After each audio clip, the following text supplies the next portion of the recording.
வணக்கம் friends, welcome to my channel.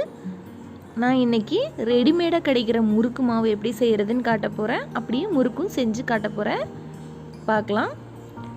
அதுக்கு வந்து இட்லி அரிசி 1 கப் எடுத்துருக்கிறேன்.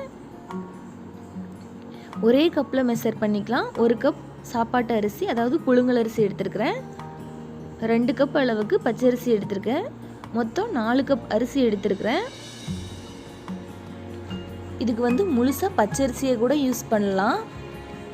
நான் இன்றைக்கி புழுங்கல் அரிசியும் இட்லி அரிசியும் கொஞ்சம் கலந்து சேர்த்துருக்கேன். வந்து 1/3 கப் வந்து கடலைப்பருப்பு, 1/3 கப் வந்து பாசிப்பருப்பு, 1/3 கப் வந்து உளுந்தப்பருப்பு. அதாவது எல்லாமே 3மே சம அளவாக எடுத்துருக்கிறேன். இந்த பருப்பு மட்டும் தனியாக வறுத்து கூட சேர்த்துக்கலாம். ஆனால் இன்றைக்கி நான் எல்லாத்தையுமே ஊற வச்சு வெயிலில் உணர்த்திட்டு மில்லில் கொடுத்து அரைச்சிக்கிறேன். இன்னொரு மெத்தட் என்னென்னா, வெறும் அரிசியை மட்டும் தண்ணியில் நனைச்சிட்டு அதை காய வச்சு எடுத்துக்கணும். இந்த 3 பருப்பையும் ட்ரை ரோஸ்ட் பண்ணிவிட்டு அது கூட கலந்து அதையும் மில்லில் கொடுத்து அரைச்சோன்னா மாவு ரெடி ஆகிடும். இந்த 2 மெத்தடில் எது உங்களுக்கு சூட்டபுளாக இருக்குதோ அது நீங்கள் யூஸ் பண்ணிக்கோங்க. இன்றைக்கி நான் வந்து நனைச்சி வெயிலில் உணர்த்திட்டு அரைச்சிட்டு வந்துட்டேன். அவ்வளோதான், மாவு ரெடி ஆகிடுச்சு. இப்போ நம்ம மாவை அளந்து எடுத்துக்கலாம். அந்த 4 கப் அரிசிக்கு 3 கப் அளவுக்கு மாவு கிடைச்சிருக்கு. அவ்வளோதான், 3 கப் ஆயிடுச்சு.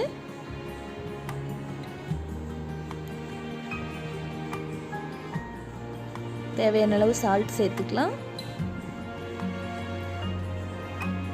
கொஞ்சமாக பெருங்காயத்தூள், தனி மிளகாய்த்தூள் காரத்துக்கு சேர்த்துருக்கேன். இது வந்து ஓமம், கையில் ஒரு தேய்ச்சி போட்டுக்கோங்க, அப்போ தான் நல்லா வாசனை இருக்கும். எள்ளு கொஞ்சமாக சேர்த்துக்கிறேன். இது பிடிக்கும்னா நிறைய சேர்த்துக்கோங்க, இல்லைன்னா ரொம்ப கம்மியாக சேர்த்துக்கோங்க. இப்போ வெண்ணெய் சேர்த்துக்கிறேன். வெண்ணெய் இந்த அளவு தான் சேர்த்தணும். ரொம்ப கூட சேர்த்துனீங்கன்னா கூட முறுக்கு வந்து தனித்தனியாக பிரிஞ்சு போயிடும். இந்த எள்ளு ஓமம் எல்லாம் டைஜஷனுக்காக தான் சேர்த்துறோம். இதெல்லாம் சேர்த்துனா முறுக்கு நிறைய சாப்பிட்டா கூட வயிறு எதுவும் பிரச்சனை பண்ணாது. அவ்வளோதான், மாவு ரெடி ஆகிடுச்சு. இப்போ கொஞ்சம் கொஞ்சமாக தண்ணி ஊற்றி பிசைஞ்சிக்கலாம். நான் வந்து இன்றைக்கி 3 கப் அளவுக்கு தண்ணி அளந்து எடுத்துருக்கிறேன். இது வர மாவுங்கிறதுனால தண்ணி சேர்த்து குடிக்கும். ஒரு சில மாவுக்கு அதிகமாக பிடிச்சிச்சு அப்படின்னா நீங்கள் கொஞ்சம் சேர்த்து எடுத்துக்கோங்க. பிசையும் போது பொறுமையாக கொஞ்சம் கொஞ்சமாக கலந்து பிசைஞ்சுக்கோங்க.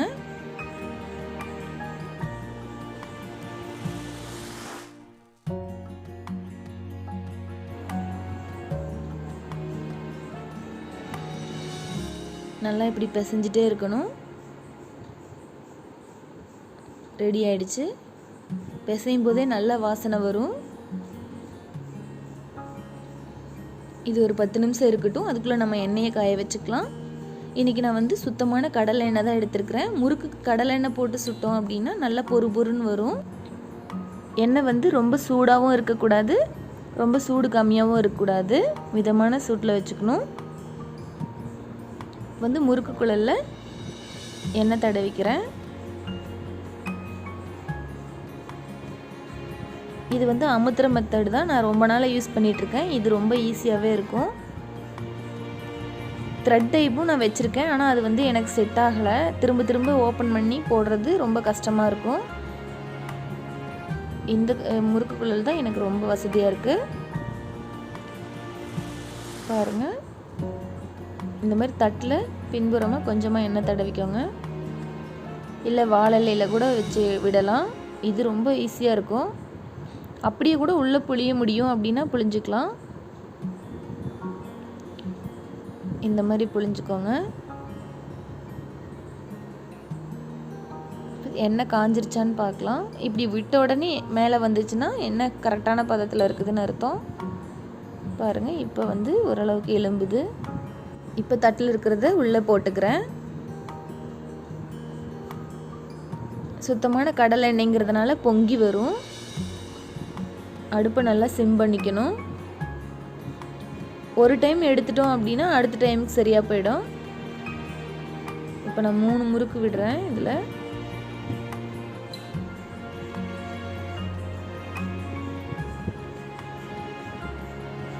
ஓரளவுக்கு நுர அடங்கிருச்சு. பாருங்கள், பிரியாமல் கரெக்டான பதத்தில் வந்திருக்கு. 4 கப் அரிசிக்கு 1 கப்பு பருப்பு சரியாக இருக்கும்.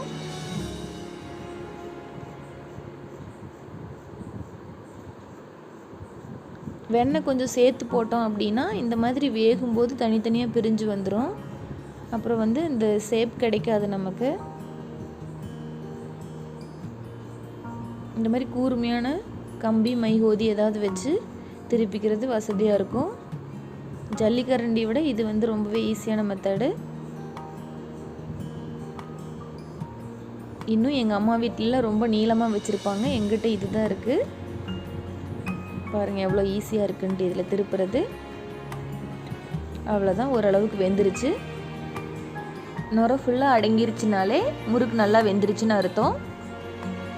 இந்த மாதிரி நல்லா கலர் மாறி கிடைக்கும்.